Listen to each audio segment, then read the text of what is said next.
ఓం మహాగణాధిపతయే నమః. ఓం గురుభ్యో నమః. ఓం శ్రీమాత్రే నమః. అరుణాం కరుణాతరంగితాక్షీం ధృతపాశాంకుశపుష్పబాణచాపాం అనిమాదిభిరావృతాం మయూకైః అహమిత్యేవ విభావయే భవానీం. శ్రీమాత్రే నమః. ప్రేక్షకులకి ఆ లలితాంబిక అమ్మవారి యొక్క అనుగ్రహం పరిపూర్ణంగా కలగాలని మనస్ఫూర్తిగా కోరుకుంటూ మనం ఈరోజు చాలామంది పడుతున్నటువంటి జనరల్గా ఎటువంటి ఇబ్బందులు అయితే పడుతున్నారో వాటిని మనంతట మనమే మన జన్మజాతకంలో ఏ రకంగా చూసి పరిష్కారం చేసుకోవచ్చు, చాలా సింపుల్గా అనే విషయాలు తెలుసుకుందాం. ఒకటి, అందరూ ఇబ్బంది పడేది ఏమిటంటే వాళ్ళ జీవితంలో ఎదగలేకపోతున్నాము. మీ లగ్నం ఏంటి, మీ లగ్నాన్ని బట్టి అసలు ఏ గ్రహాన్ని చూసుకోవాలి, ఏ గ్రహ సంబంధించి చేసుకోవాలి. అలాగే వాళ్ళ జీవితంలో పేరు ప్రఖ్యాతులుగా ఎదగలేకపోతున్నారు కూడా ధనపరంగా ఎదగలేకపోతున్నారు. అంటే మీకు ధనాన్ని ఇచ్చే కారకుడు ఎవరు అసలు మీ లగ్నానికి, దాన్ని ఎట్లా డెవలప్ చేసుకుంటే మీకు ఫైనాన్షియల్గా ఉంటుంది. ధనం ఒక ఎత్తు అయితే మనకి రుణము, ఎక్కువ రుణాలు ఉన్నాయండి, ఏంటో ఈ అప్పులు ఎప్పుడు తీరుతాయో అర్థం కావట్లేదు అంటూ ఉంటారు. అటువంటి వాటికి ఎట్లాగా మీ లగ్నరీత్యా అదేవిధంగా ధనము, రుణము, కెరియర్ పరంగా కానివ్వండి, అలాగే వివాహపరంగా కానివ్వండి, ఈ విదేశీ సంబంధించినవి కానివ్వండి, ఇలాగా కొన్ని అంశాలు ముఖ్యంగా మేజర్గా మనకి ఏం కావాలి హెల్త్ పరంగా, వీటిని అసలు మనం ఎలా చూసుకోవాలి మన పర్సనల్ చార్ట్లో మనంతట మనమే, దీంతోపాటు దీన్ని ఎట్లా డెవలప్ చేసుకోవాలి అనేటువంటి అంశాలు చెప్తుంది నేనైనప్పటికీ కూడా చెప్పేస్తుంది సాక్షాత్ లలిత అమ్మవారిగా భావిస్తూ ఒక్కొక్క లగ్నం గురించి మనం తెలుసుకుందాం. వృషభ లగ్నము, వృషభం వారి కనుక చూసుకుంటే మీ లగ్నాధిపతి శుక్రుడు అవుతాడు. శుక్రుడు సర్వసాధారణంగా 196 లార్డ్షిప్ వచ్చినందుకు వృషభానికి కానివ్వండి, వృశ్చికానికి కానివ్వండి, మీకు కాంపిటీషన్ స్పిరిట్ ఎక్కువగా ఉంటుంది, బ్రహ్మాండంగా ఉంటుంది. కాకపోతే ఇక్కడ శుక్రుడు కనుక పాడైతే మీరు ఎందులో ఇరుక్కుపోతారు లైఫ్లో అంటే అప్పులు చేయడం వల్ల, రుణం ఇవ్వడం తీసుకోవడం వల్ల, లేకపోతే హెల్త్ ఇష్యూస్ వల్ల. అందుకని మీరు ఏం చేయాలి, మీరు ఎదగాలంటే ఏదైతే అడ్డుపడబోతుందో దాన్ని ఫస్ట్ క్లియర్ చేసుకుంటూ వెళ్ళండి. అంటే చిన్నప్పటి నుంచే హెల్త్ కాన్షియస్ ఉండడము, ఎవరికి రుణ సంబంధించిన విషయాల్లో తొందరగా పడి ఇవ్వకపోవడము, తీసుకోకపోవడము లాంటివి చేయకుండా ఉండగలిగితే మొట్టమొదటి స్టెప్ మీకు అక్కడ అది ఇస్తుంది. ఇక్కడ రెండవది ధనం, ధనాధిపతి బుధుడు. మీకు ఈ బుధుడు ఎప్పుడైతే ధనాధిపతి అవుతున్నాడో సహజంగానే బుధుడు వ్యాపారానికి కారకం. జనరల్గా ఏంటంటే ఒక ఐడియా ప్లాన్ చేసుకోవడం, మీ యొక్క ఆలోచనలు మీ ధనంగా చెప్తూ ఉంటారు వృషభ లగ్నానికి. అయితే వృషభ లగ్నానికి సర్వసాధారణంగా ఓపిక ఎక్కువ మీకు. అయితే ఈ ఓపిక ఎక్కువే మీ బలంగా చెప్పుకుంటాం. ఎవరికో శుక్రుడు బాగా పాడైపోతే తప్ప 99% ఆఫ్ కేసెస్ ఈజ్ ఓపిక ఎక్కువగా ఉంటుంది. అయితే ఈ బుధుడు కనుక బాగున్నాడా మీరు చెక్ చేసుకోవాల్సింది ఏంటంటే, ఫైనాన్స్ ఇచ్చే గ్రహం మీకు బుధుడు అయ్యాడు కాబట్టి ఆ బుధగ్రహం ఎట్లా ఉంది, బుధుడు బాగున్నాడా మిమ్మల్ని ఆపేవాళ్ళే ఉండరు వ్యాపారంలో, గుర్తుపెట్టుకోండి. కానీ మీకు బుధుడు పాడయ్యాడండి, బుధరాశుల్లో మార్స్ అండ్ సాటర్న్ ఉన్నారు, లేకపోతే ఏదైనా పాపగ్రహం ఉంది, నీచబడ్డ శుక్రుడు ఉన్నాడు, లగ్నాధిపతి వెళ్ళే నీచబడ్డాడు అన్నప్పుడు అప్పుడు మీరు కొంచెం మనం ఏ వ్యాపారం చేస్తున్నాము, బికాజ్ ఆఫ్ ఒక వ్యాపారంలో మనకు రాణించాలంటే ఆ ప్లానెట్ వెళ్ళి ఏ ప్లానెట్తో కంజాయిన్ అయింది, తద్వారా మీకు ఏ వ్యాపారం ద్వారా ధనం రాబోతుంది అనేటువంటిది ఉంటుంది. అయితే ఇక్కడ బుధుడు నీట్గా ఉన్నాడంటే సంతానం కలిగిన తర్వాత నుంచి ఫైనాన్షియల్గా బాగా గ్రో అవుతారు. అదేవిధంగా ఇక్కడ వివాహ కారకుడు కూడా కుజుడు అయ్యాడు కాబట్టి మీరు ర్యాష్గా ఉంటే మీ వచ్చే జీవిత భాగస్వామి స్మూత్గా ఉండాలి, లేదా మీరు స్మూత్గా ఉంటే అవతల వాళ్ళు కొంచెం ఈ 1 and 7 కాకపోతే అట్రాక్షన్ అదే ఉంటుంది వృషభ లగ్నం వారికి జీవిత భాగస్వామి మీద, because of venus and mars వల్ల.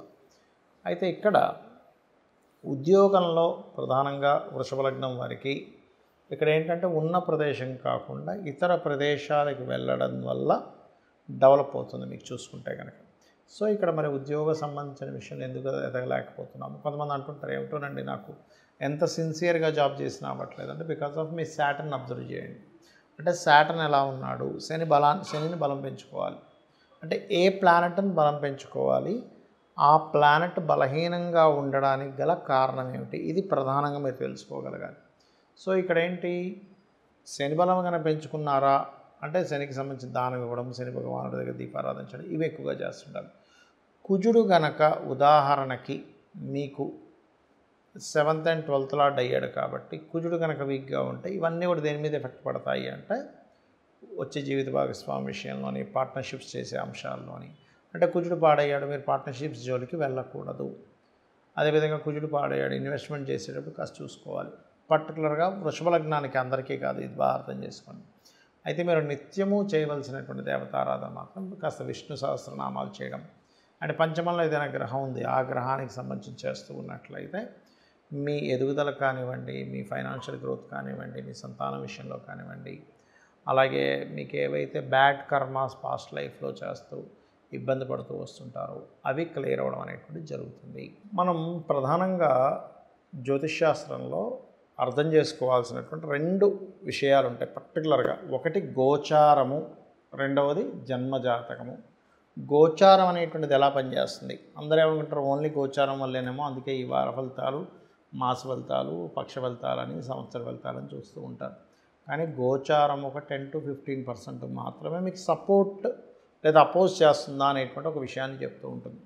కానీ మీ పర్సనల్ చార్ట్ ఏం చేస్తుందంటే మీరు పూర్వజన్మల్లో చేసినటువంటి పుణ్యాన్ని, పూర్వజన్మలో తెలుసో తెలియకో చేసినటువంటి కొన్ని బ్యాడ్ కర్మాస్ని రిజల్ట్ ఇస్తూ ఉంటుంది. అయితే ఇక్కడ ఒక చిన్న విషయం ఏంటంటే చాలామంది ఏమనుకుంటారంటే ఇగో నన్ను దేవుడు పరీక్షిస్తున్నాడు, అసలు ఇవ్వట్లేదు, భగవంతుడు ఇవ్వట్లేదు, భగవంతుడు ఇన్ని కష్టాలు పెడుతున్నాను అనుకుంటా. అస్సలు భగవంతుడికి మీరు స్వయంగా చేసే కర్మకి సంబంధం లేదు. ఎలా అంటే ఒక హెడ్ మాస్టర్ ఉన్నాడు ఒక కాలేజ్కి, ఆ కాలేజీలో ఉండేటువంటి హెడ్ మాస్టరు మీరు రాసే ఎగ్జామ్కి సంబంధం లేదు. ఆయన మీరు రాసే ఎగ్జామ్ వల్ల మీకు మార్క్స్ వస్తాయి. ఎలా అయితే ఎగ్జామ్ రాసామో, ఎలా అయితే పార్టిసిపేట్ చేశామో, ఒక రన్నింగ్ రేస్ ఉంటుంది, పరిగెట్టేవాడు దాన్ని బట్టి వాడు గెలుస్తాడు. అంతేగాని అక్కడ చూసేవాడు లేకపోతే ఆ స్కూల్ హెడ్ మాస్టర్ మిమ్మల్ని ఏమి పరిగెట్టినప్పుడు ఆపడు కదా. సో ఏంటంటే ఇక్కడ మన కర్మలే ఈ రూపంలో వస్తున్నాయి అనే విషయాన్ని ఫస్ట్ గుర్తుపెట్టుకోవాలి. మనకు సంబంధం లేకుండా ఏదైనా ఒక విషయం, అంటే సిబ్లింగ్స్తో గొడవలు కావచ్చు, తల్లిగారితో కొంతమందికి మాతృదోషాలు ఉంటాయి, తల్లిగారితో గొడవలు కావచ్చు, పితృదోషాలు ఉంటాయి, అంటే వంశాభివృద్ధి అవ్వట్లేదన్నా, లేకపోతే తండ్రితో గొడవలున్నా, లేకపోతే భార్యతోనో భర్తతోనో గొడవలున్నా, ఇవన్నీ ఏంటంటే పాస్ట్ లైఫ్లో మనం చేసుకున్నటువంటి కర్మలే ఈ రూపంలో వస్తున్నాయి అని అర్థం చేసుకొని వీలైనంత మట్టుకు ఆ గొడవలను ఎక్కువ పెంచుకోకుండా తగ్గించుకుంటే మీ కర్మ తగ్గుతుంది. కానీ దాన్ని మరింత పెంచుకుంటున్నారు, ఇంకా గొడవలు చేసేసి కోర్టు కేసులని, పోలీస్ స్టేషన్స్ అని. కొంతమంది ఉన్మాదంగా ప్రవర్తిస్తే దట్ ఈస్ డిఫరెంట్ కేస్. ఆ ఉన్మాదులకు సంబంధించిన విషయాన్ని మాట్లాడట్లేదు. మరీ చిన్న చిన్న విషయాలుగా మీరు రెచ్చిపోయి అవతల వాళ్ళు అన్నదమ్ములతో కావచ్చు, తల్లిగారితో కావచ్చు, తండ్రి గారితో కావచ్చు, ఇవన్నీ ఏం చేస్తాయంటే ఆల్రెడీ పాస్ట్ లైఫ్లో చేసుకున్న కర్మ వల్లే తల్లితో పడట్లేదు, భార్యతో పడట్లేదు. ఇక్కడ మళ్ళీ తీసుకొచ్చేసి మరలా మీరు దాన్ని పెంచుకుంటుంటే కొన్ని వందల జన్మలు మీరు మళ్ళీ ఎత్తుతూ ఆ కర్మలను అనుభవిస్తూ ఏమిట్రా నా కర్మ అని అనుకుంటూ తెలియని అజ్ఞానంలో దేవుడు ఎందుకు ఇలా చేస్తున్నాడు అని అనుకుంటాం. కానీ భగవంతుడు కేవలం మీ కర్మకి ఫలితం ఇచ్చే ప్రదాత మాత్రమే. కానీ మీ కర్మకి ఆయన ఎక్కడ కూడా అడ్డుపడ్డం కానీ, ఇప్పుడు మీకు మంచి కర్మ ఉంది, బాగా డబ్బులు వస్తున్నాయి, ఆయన వచ్చేమో అడ్డుపడ్డు, ఎవరు కూడా మిమ్మల్ని ఆపలేరు. కానీ ఇక్కడ మనం అర్థం చేసుకోవాల్సింది ఏంటంటే ఫైన్, నేను పాస్ట్ లైఫ్లో చేసిన కర్మ ఇది కాబట్టి ఇలా అనుభవిస్తున్నాను కాబట్టి మొట్టమొదటిగా భగవంతుని పాదాలు పట్టుకొని నేను పూర్వజన్మలో ఏదో తప్పు చేసి ఉంటాను, అందుకే నాకు హెల్త్ ఇష్యూ వచ్చింది, లేకపోతే అందుకే నాకు ఈ అన్నదమ్ములతో పడట్లేదు, అందుకే నేను సంపాదించలేకపోతున్నాను, సరైన భార్య భర్త రాలేదు, లేదా వివాహం అవ్వట్లేదు అని మనం అర్థం చేసుకోవాలి. చాలామంది పొద్దున కూడా నేను ఒక జాతకం మాట్లాడినప్పుడు అతను ఏమన్నాడంటే మీకు మంచి తల్లిదండ్రులు ఉన్నారండి, చాలా లవింగ్ అండ్ ఎఫెక్షన్, అంటే అందుకే సార్ దేవుడు తొందరగా పట్టుకెళ్ళిపోయాడు అన్నాడు. అసలు అది సంబంధం లేదు. ఎందుకంటే దేవుడు ఎందుకు పట్టుకెళ్ళిపోతారంటే అంత సాడిస్ట్ కాదు కదా. వాళ్ళు ఎవరైతే జన్మ ఎత్తారో వాళ్ళు జన్మనెత్తినప్పుడే ఒక పర్పస్ కోసం భూమి మీదకి వస్తారు. ఒక పర్పస్ కోసం భూమి మీదకి వచ్చి ఆ పర్పస్ అయిపోగానే మళ్ళీ ఇంకో జన్మలోకి వెళ్ళిపోతుంది జీవుడు. అంతేగాని మంచిగా ఉన్న తల్లిదండ్రులని దేవుడు పట్టుకుపోవడం, అస్సలు బాలిన తల్లిదండ్రులని దేవుడు కావాలని ఉంచడం, అలాంటి స్క్రీన్ ప్లే ఏమి చేస్తూ కూర్చోడు ఆయన. అది ఒక పర్పస్ ముందే మనం కోరుకుంటాం. లేకపోతే వాళ్ళ కర్మలను బట్టి ఇంతకాలం మనకు యోగం ఉంటుంది, లేకపోతే వీళ్ళిద్దరి మధ్యని అంటే తల్లిదండ్రుల మధ్యన కావచ్చు, భార్యాభర్తల మధ్యన కావచ్చు, వీళ్ళిద్దరికీ కొంత రుణం ఉంటుంది. ఆ రుణం తీరిపోగానే వెళ్ళిపోతారు. ఇంకా ఎలా అయితే బస్సులో ప్రయాణం చేస్తున్న ఒక వ్యక్తి ఆ స్టేషన్ రాగానే ఎలా దిగిపోతాడో ఇది కూడా అంతే అని అర్థం చేసుకోవాలి. ఇక నేను చెప్పేది ఒకటే, మీకు ఎటువంటి ఇబ్బందులు ఉన్నా లలితా సహస్రనామాలు నిత్యము పఠించండి. నిత్యము మీరు కనుక లలితా సహస్రనామాలు పఠిస్తున్నట్లయితే దానికి ఉన్న గొప్ప విషయం ఏంటంటే అది ఎవరో రచించినవి కావు, వాటిని అపౌరుషములు అంటారు. అంటే వసిన్యాది వాగ్దేవతలు అని అమ్మవారిలో నుంచే తెల్లటి కిరణాలుగా బయటికి వచ్చి వాళ్ళు శ్రీచక్రంలో 7వ ఆవరణలో ఉంటారు.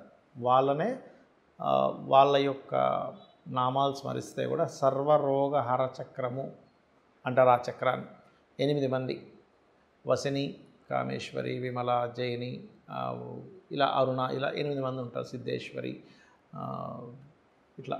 అయితే ఇక్కడ ఏంటంటే ఈ నామాలు ఎవరైనా జపించినా అంటే వాళ్ళ ముందు ఓము తర్వాత నమః పెట్టి ఓం వసినీదేవి అయి నమః అని అనుకో, అలా చేసిన ముందుగా ఓం కామేశ్వరి కామేశ్వర సహిత అని అనుకోని అలాగని చేసినట్లయితే కూడా మీకు ఎటువంటి రోగాలున్నా తగ్గుతాయి. ఒకటి. రెండవది, నిత్యము ఉదయము సాయంత్రము లలితా సహస్రనామాలు వినడం కానీ చదవడం కానీ చేయండి. మీరే చూస్తారు అప్పటి వరకు ఉన్నటువంటి లైఫ్ ఎలా ఉంది, దాని తర్వాత అమ్మవారి అనుగ్రహం ద్వారా మీ లైఫ్ ఎలా అద్భుతంగా మారింది అనేటువంటిది. శ్రీమాత్రే నమః.